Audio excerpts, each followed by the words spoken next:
Friends, మన sales ఫీల్డ్లో పర్టికులర్గా ఎల్ఐసి ఏజెన్సీ ఫీల్డ్లో మన ఏజెంట్ మిత్రులు దాదాపు అందరినీ కలిసి మ్యాక్సిమం మెంబర్స్ని కలిసి వాళ్ళ దగ్గర టైం తీసుకొని వాళ్లకు ఇన్సూరెన్స్ గురించి చెప్పటం, పాలసీలు ఎక్స్ప్లెయిన్ చేయటం, ఇన్సూరెన్స్ అవసరం గురించి చెప్పటం, ఎక్కువ పాలసీలు అమ్మటం కోసం వాళ్ళు ప్రయత్నం చేస్తూ ఉంటారు. కానీ మరి కస్టమర్స్ అనుకునేది ఎట్లా ఉంటుందంటే, ఈ పాలసీ చేయటం వల్ల మన ఏజెంట్కు బెనిఫిట్, లేకపోతే పాలసీ చేయటం వల్ల చనిపోతేనే బెనిఫిట్, ఇలాంటి రాంగ్ ఇంప్రెషన్ తోటి వాళ్ళు ఉంటారు. ఇక కొద్ది గొప్ప చదువుకున్న వాళ్ళు, ఇన్సూరెన్స్ గురించి తెలిసిన వాళ్ళు ఈ ఇన్సూరెన్స్ చేస్తే తక్కువ డబ్బులు వస్తాయి ఇలాంటి అభిప్రాయంతో ఉంటారు. కాబట్టి తొందరగా వాళ్ళు పాలసీలు చేయడానికి ముందుకు రారు. మనం వాళ్లకు చెప్పాల్సింది ఏంటంటే, పాలసీ చేయడం వల్ల తక్కువ డబ్బులు రావటము వేరే వాళ్ళకు బెనిఫిట్గా అవ్వటం కాదు. మనం పేపర్ మీద ఎన్నో రకాలుగా మనం రాసుకోవచ్చు, మన మైండ్తో ఎన్నో విషయాలు మనం ఊహించుకోవచ్చు. కానీ ప్రాక్టికల్గా అది సాధ్యమైద్దా లేదా అనేది కూడా ఆలోచన చేయాల్సిన అవసరం ఉంది. చాలామంది ఇప్పుడు చదువుకున్న వాళ్ళు టర్మ్ ఇన్సూరెన్స్ తీసుకుందాం, మిగతా డబ్బులన్నీ వేరే మ్యూచువల్ ఫండ్లోనో సిప్లోనో దాంట్లో పెడదాం అనే ఆలోచనతోటి, షేర్ మార్కెట్లో పెడదాం ఎక్కువ డబ్బులు వస్తాయి అనే ఆలోచనతోటి ఉన్నారు. అయితే ఈ టర్మ్ ఇన్సూరెన్స్ తీసుకున్న వాళ్ళు ఎంతమంది దాన్ని కంటిన్యూగా కడుతున్నారు అనేది చూసినట్లయితే ఆ పాలసీస్ మ్యాక్సిమం 3-4 ఇయర్స్ 5 ఇయర్స్ కంటే ఎక్కువ కంటిన్యూ అవుతలేవు చాలా వరకు. ఎందుకంటే ఆ 3-4 ఇయర్స్ కట్టిన డబ్బులు మళ్ళీ తిరిగి రావు అనే విషయం వాళ్ళకి తెలుసు. మళ్ళీ తిరిగి రానప్పుడు ఆ పాలసీ డబ్బులు తిరిగి రావు అని బాధపడాలన్నా, లేకపోతే నేను బాగానే ఉన్నాను, ఏం కాలేదు నాకు అని సంతోషపడాలన్నా అర్థం కాకుండా వాళ్ళు దాన్ని ఆపే ప్రయత్నం ఆపేస్తున్నారు కూడా. కాబట్టి మంచి ఏజెంట్స్, బాగా బిజినెస్ చేసే వాళ్ళు కూడా ఒక్కొక్కసారి వాళ్ళు డిసప్పాయింట్ అయిపోవటం, బిజినెస్ నలుగురు దగ్గర వెళ్ళేసరికి నలుగురు 4 మాటలు చెప్పటం, నలుగురు కూడా రిజెక్ట్ చేయటం, ఇలాంటి పరిస్థితి వచ్చినప్పుడు వాళ్ళు కూడా కొద్దిగా నిరుత్సాహపడే అవకాశం ఉంది. కానీ మనకు సేల్స్ ఫీల్డ్లో కావాల్సింది ఏంటంటే ఉత్సాహంగా ఉండటం, ఉత్సాహంగా పనిచేయటం. మరి అది ఎప్పుడూ మనతోటి ఉండాలి. ఉండకపోతే మనం ఈ ఫీల్డ్లో పనిచేయలేం. సేల్స్ ఫీల్డ్లో అసలు ఎవ్వరూ కూడా ఉత్సాహంగా పనిచేయకపోతే సేల్స్మెన్ కాలేడు, ఇది గుర్తుపెట్టుకోండి. మన ఎల్ఐసి ఏజెన్సీలో మాత్రం నిరుత్సాహము, నెగటివ్ ఆలోచన, బాధపడటం, నో అంటే బాధపడటం, ఇలాంటివి అయితే అస్సలే కుదరదు ఏజెన్సీ చేయటం. దీన్నన్నింటికి ఓవర్కమ్ కావాలా మనం. మరి దీనన్నింటికి ఓవర్కమ్ అయ్యి ఎప్పుడు ఉత్సాహంగా ఉండాలా అనుకునేటోళ్ళు ఏం చేయాలా? వాళ్ళు చేయాల్సింది ఒక్కటే, మీ లక్ష్యం మీద గురి పెట్టండి, మీ టార్గెట్ మీద గురి పెట్టండి. మీ టార్గెట్స్ ఏమేమి చేయాలో దాని మీద గురి పెట్టండి.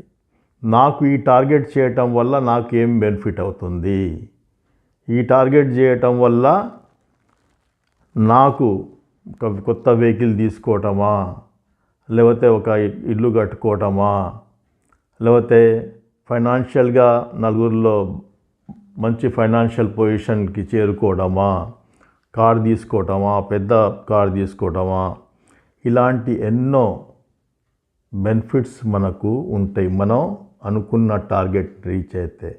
కాబట్టి ఇలాంటి చిన్న విషయాలను మీరు మైండ్ నుంచి తీసేయండి. నెగటివ్ ఆలోచన రావద్దు. మీ టార్గెట్ మీదనే మీ దృష్టి. నేను ఇది సాధించాలా, అంతే. చేయనోళ్ళు మనకు లెక్కే లేదు. చేస్తే బెస్ట్, చేయకపోతే నెక్స్ట్. ఇదే టార్గెట్ తోటి ముందుకెళ్ళాలి. మంచి పెద్ద ఏజెంట్స్ కానివ్వండి, మామూలుగా చేసే ఏజెంట్స్ కానివ్వండి, బిజినెస్, ఇంకా చిన్నగా కొత్త ఏజెంట్స్, తక్కువ పాలసీలు చేసే ఏజెంట్స్కి అయితే ఇది ఎంతో అవసరం ఈ ఫీల్డ్లో డెవలప్ కావడానికి. మీరు నేర్చుకోవాల్సిందే ఇది. సేల్స్లో నోని ఫేస్ చేసుకోవటమే మీరు నేర్చుకోవాలి. నలుగురు నో అని చెప్తే నిరుత్సాహపడకుండా ముందుకెళ్ళడమే మీరు నేర్చుకోవాలి. దాంట్లోనే మీకు విజయం రహస్యం ఉంది. ఈ విషయం మీరు గుర్తుపెట్టుకోకపోతే మీరు బిజినెస్ చేయలేరు. మామూలుగా 9 to 5, 10 to 5 పని చేసే అతనికి ఒక సేల్స్ మ్యాన్కు ఉన్న తేడా ఇదే. ఒక 10 to 5 పని చేసే అతను సంపాదించే ఇన్కమ్ ఎంత, ఒక బాగా సేల్స్లో ఆరితేరిన వాడు సంపాదించే సంపాదన ఎంత, అతని పొజిషన్ ఏందో ఒకసారి చూసుకోండి. మీరు ఆలోచన చేయండి, కంపేర్ చేసుకోండి. వాళ్ళ పొజిషన్ ఎలా ఉంటుంది, సేల్స్లో ఆరితేరిన వాళ్ళ పొజిషన్ ఎలా ఉంటుంది, 10 మందిలో వాళ్ళ స్థానం ఎలా ఉంటుంది, వాళ్ళ మెయింటెనెన్స్ ఎలా ఉంటుంది, ఒక్కసారి ఆలోచన చేయండి.